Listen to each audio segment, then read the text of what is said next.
Advocate Khalid Yusuf साहब को लेकर आपसे जानना चाहेंगे कि जिस तरीके से उनको भी एक मुलजिम बनाया गया है, तो कितना दबाव अब वकला पर भी है और वकील इस बात को किस अंदाज में जो किस पस मंज़र में ले रहे हैं। देखिए कि जन्म दाखिले के बारे में एक फरियाद दाखिल हुई है, उसमें कुछ लोगों को गिरफ्तार किया गया है। उसके बाद में जो एक रिमांड रिपोर्ट आया, वो रिमांड रिपोर्ट में खालिद यूसुफ का भी नाम उसमें आरोपी बोल के शामिल किया गया।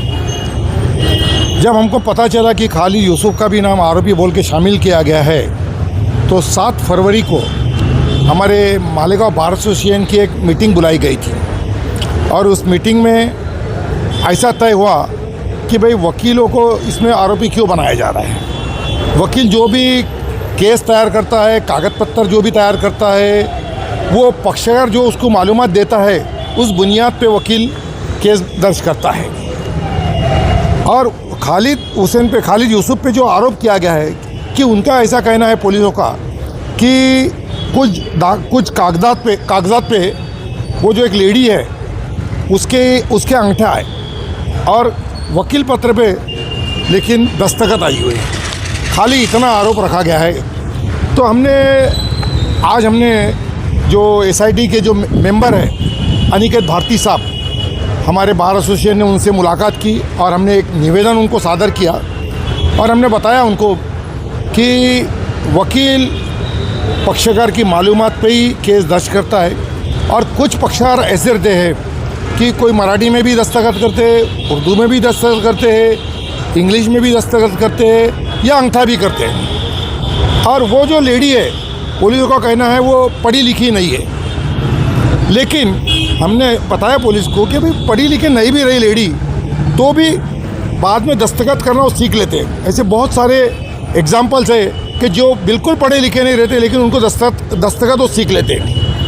और वो लेडी का बयान हुआ है, पुलिसों ने उसका स्टेटमेंट भी लिया है और वो लेडी ने पुलिसों के सामने बयान देते हुए टाइम बताया है कि ये दस्तखत जो है ये वकील पत्र वो मैंने ही की है। और फिर हमने उनको निवेदन देते टाइम बताया अनिकेत भारती साहब को कि दस्तखत कौन चैलेंज कर सकता है। जो आदमी की दस्तखत है नहीं है वही बोल सकता है कि ये मेरी दस्तखत नहीं है, ये अंगूठा मेरा नहीं है। अब जब वो लेडीज़ का बयान हो गया है, लेडी बोल रही है कि वो जो वकील पत्र पे दस्तखत है वो मैंने की है, तो इसके आपने पूरी इंक्वायरी पहले तफ्तीश करना चाहिए था और तफ्तीश करे बाद ही गुनाह दाखिल होना ज़रूरी था। लेकिन तफ्तीश नहीं होते हुए डायरेक्ट गुनाह दाखिल हो गया है। तो हमने ये बताया कि भाई आप इसकी पूरी तफ्तीश करो। हम ये नहीं बोल रहे कि गुनहगार लोगों को आप छोड़ दो, लेकिन तफ्तीश करो। तफ्तीश में अगर कुछ मटेरियल मिलता है तो ही गुनाह दाखिल करो। घाई गर्दी से आप किसी वकीला पे गुनाह मत दाखिल करो, पूरी तफ्तीश करो। अगर तफ्तीश में कोई आपको मटेरियल मिलता है तो आप गुनाह दाखिल कर सकते हैं। लेकिन वकील तो जो भी केसेस दाखिल करता है वो पक्षकार की मालूमात लेके ही उस केस दाखिल करता है। इसलिए वकील को इसमें ऐसे केस में तो आरोपी हो नहीं सकता है। तो अनिकेत भारती साहब ने बोले कि हम पूरी तफ्तीश करेंगे। अगर तफ्तीश में हमारे कोई आरोपी नहीं निकलता है तो हम उसको नहीं करेंगे, लेकिन तफ्तीश में अगर कोई हमको पुरावा मिलता है तो हम एक्शन लेंगे। ऐसी बात आज हमारी हुई और हमने निवेदन आज सादर कर दिया है। ये तो कोर्ट के बाहर का मामला हो गया। हाँ, कोर्ट के अंदर अब इस केस को आप किस तरीके से फाइट करेंगे? केस में देखो, कोर्ट में तो अभी एंटीसिपेटरी बेल दाखिल हुआ है। इंटरियम एप्लीकेशन मेरे मालूमात से कि खालिद यूसुफ साहब का इंटरियम एप्लीकेशन कोर्ट ने खारिज कर दिया है और फाइनल हियरिंग के लिए बेल एप्लीकेशन रखा है। पुलिसों को से भी कॉल किया है। पुलिस अभी क्या पेपर साथ सबमिट करते हैं, उसके बाद में फिर से एक बहस होगी फाइनल आर्गूमेंट के लिए और उसमें कोर्ट फिर फाइनल फैसला करेगा क्या इनको एंटीसिपेटरी बेल देना है नहीं देना। अच्छा, जो बकिया जो 3 जिसमें 2 खातून हैं और एक नौजवान, हाँ, उस मामले में किसी किस्म की अब जो है उनको एनसीआर हो गया है। अब उनके बेल की जो तैयारियाँ शुरू हो गई। अब उनकी बेल तो देखो उन्होंने दाखिल करना चाहिए।